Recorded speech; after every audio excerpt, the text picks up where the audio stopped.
I've often spoken in very high regard about Sony's first-party studio, even going to the point of saying that I feel like Sony's first party is ahead of Nintendo's first party, and I remember in a recent video when I said that a lot of you guys came out in the comments section disagreeing with me on that statement. I know it's a neck-and-neck battle between Sony and Nintendo when you take a look at their first party. For me, when I take a look at Sony's first-party offerings, given the technical prowess of the PlayStation 4 compared to the Switch, and just the quality and caliber and consistency that Sony has been putting out for the last few years, going back to 2013 since the release of the PlayStation 4, I just feel like they've been at another level. However, Nintendo has done great with the Switch, so nothing to take away from them, but what I want to talk about in today's video is yet another PlayStation 4 exclusive, one that I feel at a surface level is just as big budget as some of the recent PlayStation 4 exclusive offerings, say a God of War or a Marvel Spider-Man. Those two games in specific I look to be the highest tier in terms of PS4 exclusives. How I like to break down PS4 exclusives, if you look at it in terms of a tier system, Tier 1 would have games like God of War, Spider-Man, Uncharted 4. Games at the highest tier, then I think Tier 2 would have games like Detroit Become Human or Shadow of the Colossus. Great games, but not as marquee as those Tier 1 games. And in today's video, I want to talk about one game that I think is caught in the middle between Tier 2 and Tier 1, and that is Sony Bend Studios' next game. And that is Sony Bend Studios' next game in Days Gone. Some information about the game actually recently came out, and the information that came out make it more so comparable to God of War and Spider-Man, and we'll get to that info in a little bit. But ahead of Days Gone's announcement, we knew that Sony Bend Studio was working on something big for the PlayStation 4, and that was a sizable revelation because Sony Bend has been a great studio, but they've traditionally worked on some smaller games. To give you guys a history lesson on Sony Bend, they worked on the Siphon Filter games all the way back on the original PlayStation, then they put out a couple of Siphon Filter games on the PlayStation 2 and PSP. Those games turned out to be really good, but more so recently in the last decade, they have put the majority of their attention towards portable offerings. I point to a Siphon Filter Logan, Shadow and Dark Mirror, Resistance, Retribution,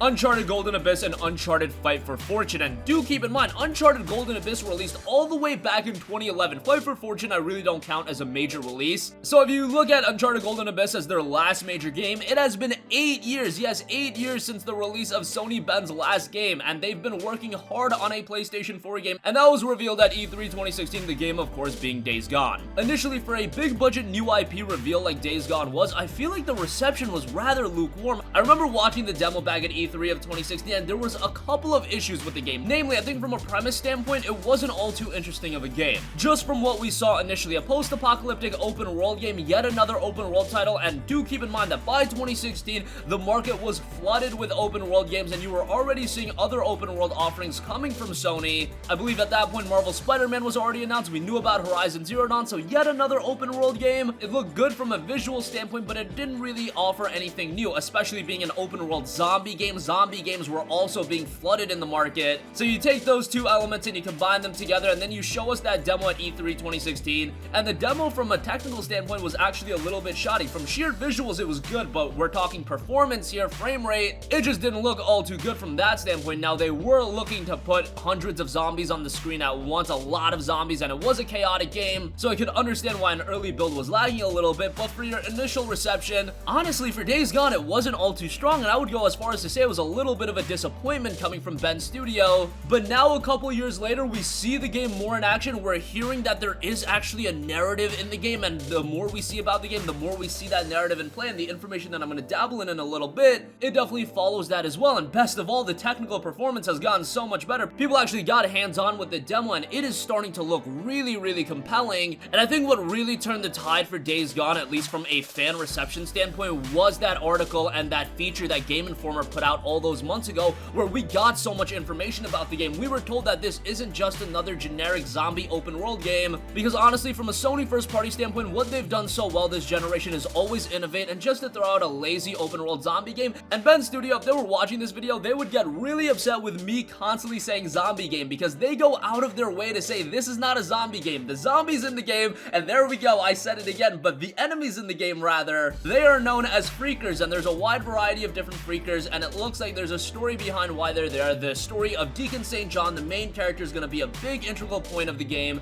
And it's not like this is just gonna be a mindless game where there isn't anything to get invested into. Days Gone will absolutely have a narrative for the player to get invested into. And I want to talk about the recent content that just came out. Now, Days Gone, as an open world game, you expect it to be a little bit more sizable of an experience in terms of length and longevity, but open world games seem to vary greatly. You get games like Marvel Spider-Man where you can do everything rather quickly. You can get the platinum in, say, 30 hours, maybe even a little bit less than that. And then you have games like The Witcher 3 that span well over 100 hours. So where is Days Gone falling? Well, more so in the line of Marvel Spider-Man, and I think that works really well as a more action-oriented open world title. 30 hours is absolutely fine, and that is with the golden path, meaning that exploration and side content probably has not been factored into that figure entirely, and that's just naturally you playing through the game and dabbling in side content here and there. But a very interesting piece of information has also come out, and that's coming from the Denmark-based website Game Reactor, and they reported the news after previewing Days Gone. According to the website, developer Bend Studio shared that the title's 30 hours of gameplay will also include 6 hours of cinematic content. Again, for those of you that are worried about the game not having a narrative, for this being that mindless freaker game, I'm just gonna say freaker game. Wink wink, you guys know what I'm talking about, but if you guys think that it is gonna be that mindless experience where there's not gonna be anything to get invested into, I don't think there would be 6 hours of cinematics. And to give you guys a comparison point, both God of War and Marvel Spider-Man had roughly the same amount of cinematics, so from a storytelling standpoint, those two games were incredibly strong. I think those two games were heralded not only on the basis of their strong gameplay, but also on the basis of their strong narrative,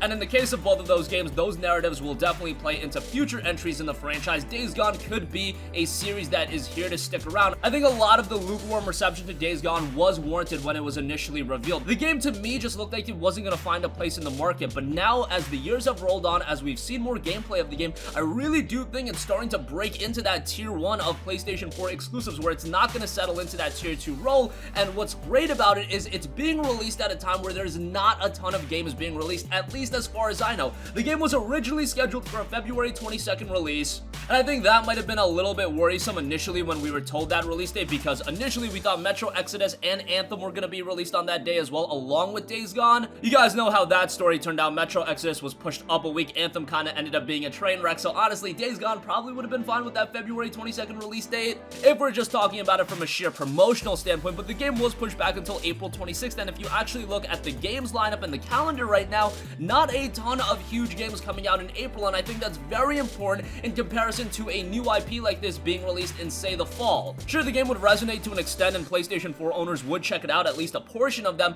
but during a time period where there aren't a lot of big games being released, where gamers are going to be a little bit more open to checking out a new IP like this, that just looks a little technically impressive, and the game that is going to take the headlines for a while. In that sense, I think timing-wise, it's a perfect time to release the game. I think they really got that right with Horizon Zero Dawn back in 2017 as well, and now you're seeing how well that game did. That game has sold over 10 million copies, just celebrated its 2nd anniversary. Am I saying that Days Gone is going to reach that level of success? I don't know about that. Any new IP reaching 10 million copies sold, that's pretty freaking impressive, and to expect that out of any game, not to mention a new IP, that's a little bit foolish, but I do foresee this game being a bigger success than most people are expecting. Again, when you look at Sony Bend's track record, even though some of those games were on the portable side of things, even though they were smaller experiences, I point to the Siphon Filter games, I point to Resistance Retribution, which, God, can we get a remaster at some point of that game? Everybody talks highly of the Resistance games, and everybody talks highly of Resistance 1 to 3, but nobody mentions Resistance Retribution, and it was a 2009 PSP game, so I can understand why it went a little bit under the radar, but man, Sony Bend deserves some credit for that game. Sony Bend deserves some credit for Uncharted Golden Abyss on the PlayStation Vita, and I did say they worked on some smaller games and some portable games, but when you look at Golden Abyss, man, that is as close to a console-level game that you can get on a portable device. That was really a big-budget game. Maybe not quite at the level of an Uncharted 4, but pretty damn close to the PlayStation 3 Uncharted offerings. That's gonna wrap up my spiel on Days Gone. I really wanted to highlight the fact that the game is gonna have 6 hours of cinematic content, and that points to the game having a pretty strong narrative.